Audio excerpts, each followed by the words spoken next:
Olá, eu sou o Eugênio e você está assistindo a série The Right Way, uma série onde em cada vídeo a gente vai aprender alguma coisa da forma correta. E no vídeo de hoje a gente vai aprender como funciona um algoritmo bem comum em JavaScript front-end conhecido como debounce. A gente vai mais ou menos implementar um desses algoritmos em JavaScript nativo sem usar nada mais nada menos que Pure.js. Bom, primeiramente para que serve, o que é um algoritmo de debounce, como funciona isso.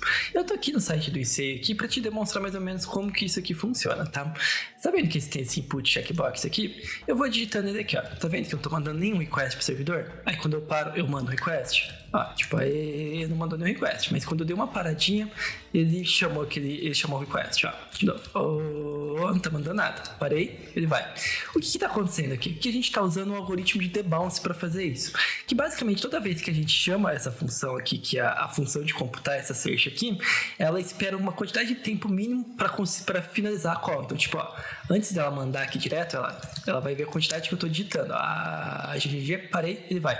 Ela basicamente tem um tempo de respiro, assim, uma forma de você pensar. É tipo, eu tô digitando várias teclas aqui, tipo, várias vezes chamando aquela função, tipo, 1, 2, 3, 4, 5 vezes. Aí quando ela tiver um respiro, tipo, 300 milissegundos aqui no caso, sem receber nenhuma call pra ela, ela manda um request só. Então ela vai basicamente acumulando os requests e só manda o último que chegar. Ela vai, tipo, recebendo várias requisições pra função, e aí só o último que chega, ela manda. Isso aqui é extremamente útil pra esse tipo de coisa aqui, igual eu tô mostrando aqui, ó. Nesse esquema aqui, se eu tivesse que mandar um request para cada keystroke, significaria que se o cara tá digitando uma palavra, a gente ficaria mandando vários requests pro servidor, e isso seria extremamente ruim de performance, porque, sei lá, poderia ser que um request chegasse na frente do outro, pode ser que um request que foi anterior à última palavra chegasse depois. Então tem vários problemas que você pode acarretar se você vai mandando a cada requisição, cada keystroke aqui pro servidor. E aí o que a gente faz comumente é usar um algoritmo conhecido como debounce. Debounce é o nome desse algoritmo que a gente usa para isso. O _JS e o Lodash.js, eles têm uma implementação disso. Lodash aqui, por exemplo. Os dois, eles têm uma implementação que é parecida de debounce, olha só. A gente vê aqui functions debounce. Então, basicamente, o algoritmo debounce, você passa uma função para esse algoritmo debounce, ele retorna uma nova versão dessa função, que todas as vezes que você chamar essa versão, ela só vai mandar, vai ser realmente chamada, se ela esperar a quantidade de segundos que a gente passar, a quantidade de milissegundos exatos que a gente passar. É mais ou menos assim que funciona. E na prática, o efeito disso é esse tipo de coisa. Tipo, search aqui de text field é uma utilidade muito boa. Resize de window, por exemplo, aqui no site do underscore, ele tem um exemplo de resize. Porque no resize, quando você tá, tipo, movimentando a janelinha aqui para cima e para baixo, tipo, fazendo esse resize, cada movimentinho aqui, ele chama uma call para função. E se você tiver alguma coisa, você calculando esse layout a cada vez dessa função, você vai ficar várias e várias vezes chamando essa função. Deixa eu ver se eu consigo demonstrar isso aqui. Será que eu tenho aqui no underscore? Oh, seria massa. Const debounce igual a debounce function console.log call debounce. Eu vou colocar ele aqui 1 segundo para ficar bem óbvio que tá rolando. Const fn igual a function console.log call fn, beleza. E eu vou fazer o seguinte, eu vou usar o mesmo exemplo que tá aqui, ó. O window.on resize igual a function, e a gente vai chamar um debounce, vai chamar uma vez a debounce e uma vez a fn, beleza? É isso aqui basicamente. Então sempre que eu der um resize, ele vai chamar o debounce fn. Vou fazer um resize aqui pra você ver, ó. Call fn, call fn, call fn, call fn, ó. Call fn, call fn. Aí depois que eu parei, ele chamou o debounce. Entende? Essa é a diferença do debounce. O debounce vai acumulando e espera a quantidade de stop de segundos antes de chamar. Basicamente isso, tá? E se você quiser ver como que é a implementação disso aqui no underscore, o underscore tem a annotated source aqui, o que é bem legal até, que você consegue vir aqui e ver como que eles implementaram isso. Como que eles fizeram a implementação deles aqui, ó. Aqui na sua cara, como ela é feita. Tá? O Lodash, eu não sei se tem uma... Deixa eu ver o Lodash aqui, a documentação dele. Debounce. Documentation, debounce. Ele tem aqui o debounce também, que faz exatamente a mesma coisa. É uma função extremamente comum e muito utilizada, principalmente em front-end. A gente vai fazer uma implementação dela bem simples aqui, só para você ter uma ideia como que você pode implementar ela, tá? Bom, eu vou criar aqui um arquivinho chamado debounce example.js. Esse exemplinho eu vou iniciar nossa função aqui chamando function debounce. Ela vai receber um fn, um wait aqui em ms e só por enquanto, tá? Nossa funçãozinha bem simples, bem parecida com o que a gente viu lá no underscore JS agora, tá? E o que essa função debounce precisa fazer? Ela precisa retornar uma brand new function e essa function precisa ser chamada só se não tiver o espaço de tempo de 8 milissegundos, certo? Então a primeira coisa que eu vou fazer é aqui um return function, tá? Return function. E aí eu vou definir aqui em cima um let timeout, tá?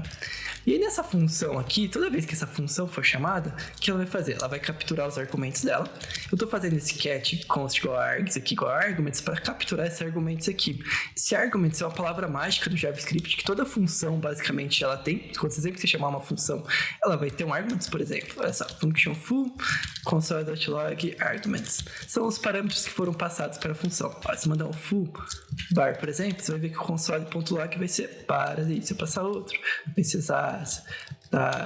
e assim por diante. A gente vai passando quantos argumentos você quiser. Esse argumento ele reflete os argumentos que foram passados para essa função. Beleza? Aí a primeira coisa que eu vou fazer aqui vai ser um clear timeout. Então, se eu chamar essa função e eu tiver algum timeout rolando, eu vou dar um clear no timeout. E aí eu vou inicializar, eu vou mandar um timeout igual a set timeout, wait ms. Beleza? Então, chamei o debounce, a gente vai retornar uma nova função aqui. Essa função, ela vai capturar os argumentos que foi chamado para ela, vai dar um clear no timeout e vai inicializar um timeout aqui com o tempo específico que foi passado pra gente, beleza? E aí na hora aqui nesse timeout, assim que for executado, a gente vai ter que chamar a função ali que foi passada. Ó, uma coisa interessante, então a gente inicializou um timeout, uma variável timeout, capturou essa variável no contexto aqui, retornou uma função. Toda vez que essa função for chamada, ela vai zerar o timeout e vai setar um novo timeout. Então fui lá, chamei ela uma vez, ela vai zerar o timeout, vai inicializar um novo timeout. E a função ali, de fato, ela só vai ser chamada quando der esse timeout, ou seja, quando ficar um tempo de espaço sem ser chamado ela. Mais ou menos isso, tá? E como que a gente pode chamar essa função? JavaScript, toda função tem dois métodos chamados call e apply, tá? Dois métodos aqui de call e apply pra gente chamar uma função. O que esses métodos fazem? Ó, por exemplo, call nu aqui, por exemplo. Eu chamei minha call nu, foi argumentos nu. Passar os outros próximos e vai ser os argumentos aí da frente.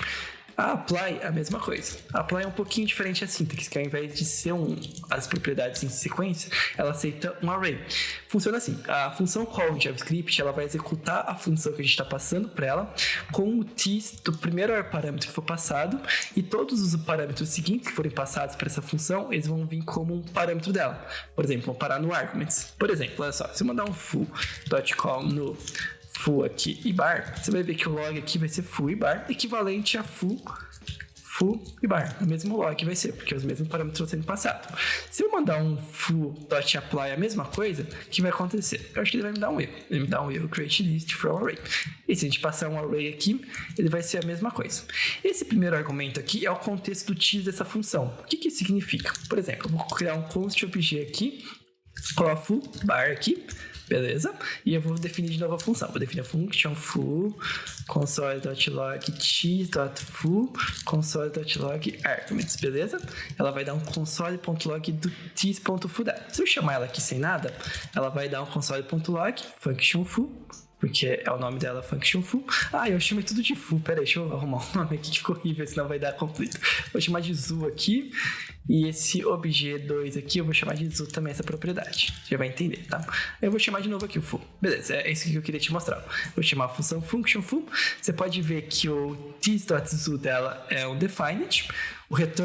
Os argumentos dela são esses e o undefined é o return dela. Esse aqui é a declaração dela. Poderia mandar um return true aqui, por exemplo, e aí você vai ver que vai ter um true embaixo. Mas o tis.zoo dela tá undefined, né? Tis.zoo dela é undefined, beleza? E se a gente mandar um foo.call zoo bar aqui, o que você acha que vai acontecer? Ele vai chamar o tis.zoo, tá definido como bar agora, porque a gente tá passando aqui o contexto.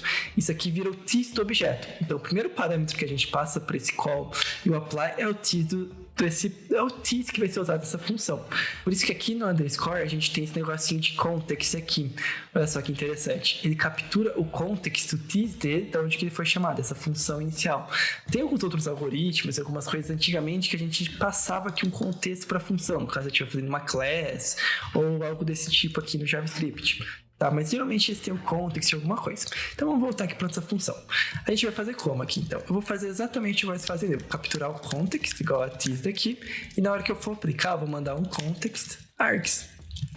E é isso.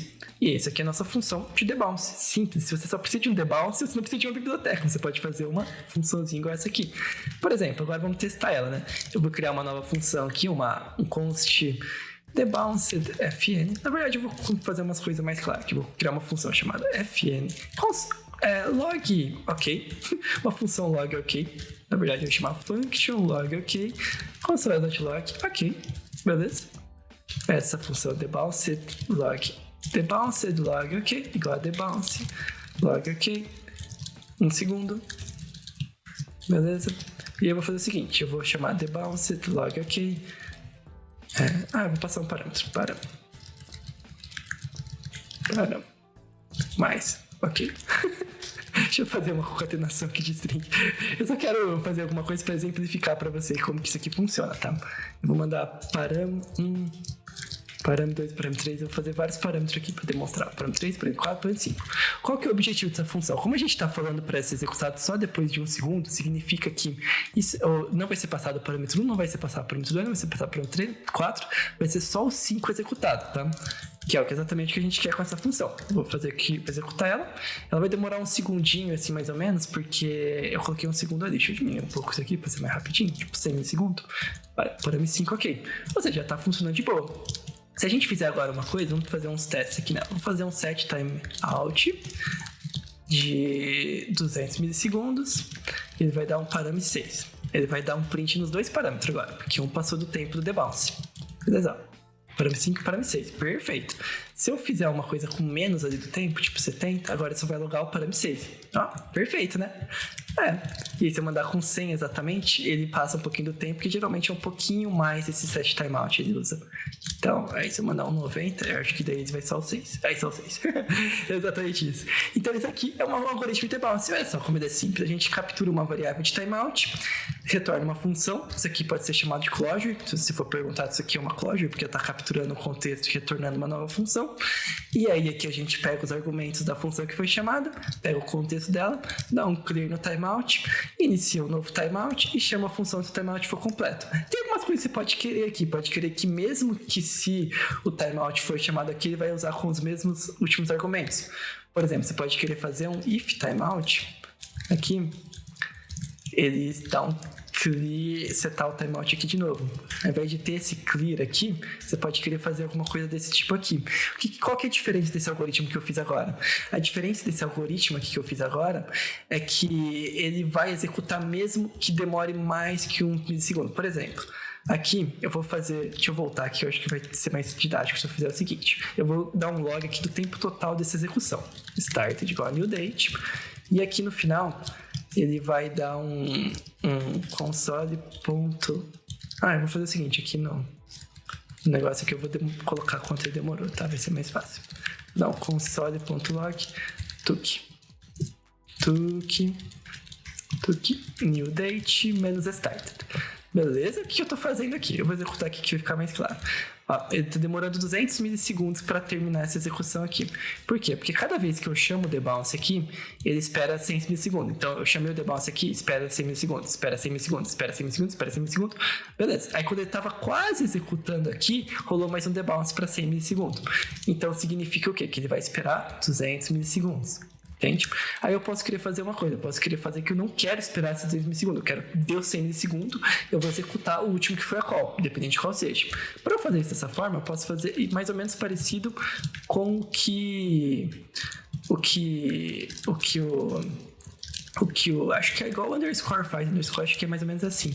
Que daí agora você vai ver que ele vai demorar 100 milissegundos exatamente. 108, 107, 106, 105.